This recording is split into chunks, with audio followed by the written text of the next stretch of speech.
बजैया मेरे किशन कन्हैया मेरे आ जाना वो एक बार। मोहनी मूर्तिया है सांवली सूरतिया है तेरा कब होगा दीदार। मैं हूँ तेरी दीवानी मेरी सुन ले कहानी होगी बड़ी मेहरबानी कान्हा। सारा जमाना है तेरा दीवाना छोड़ दो ना ऐसे तू हमको सताना। सारा जमाना शाम तेरा दीवाना छोड़ दो ना हमको तू ऐसे सताना।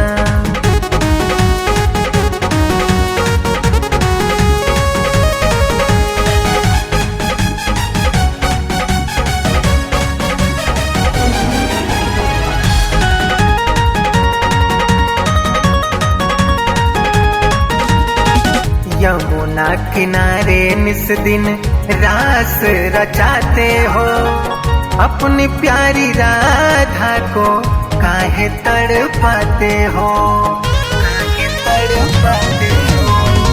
यमुना किनारे निस दिन रास रचाते हो अपनी प्यारी राधा को काहे तड़पाते। मेरी सुन ले पुकार तेरा होगा उपकार कान्हा। सारा जमाना है तेरा दीवाना छोड़ दो ना ऐसे तू हमको सताना।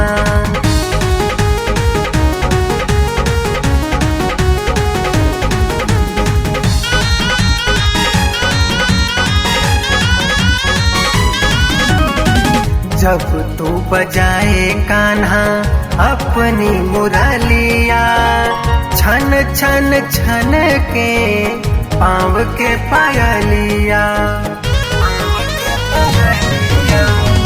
जब तू बजाए कान्हा अपनी मुरलिया छन छन छन के पाँव के पायलिया। सुनो हे गिरधारी मेरे बाके बिहारी कान्हा।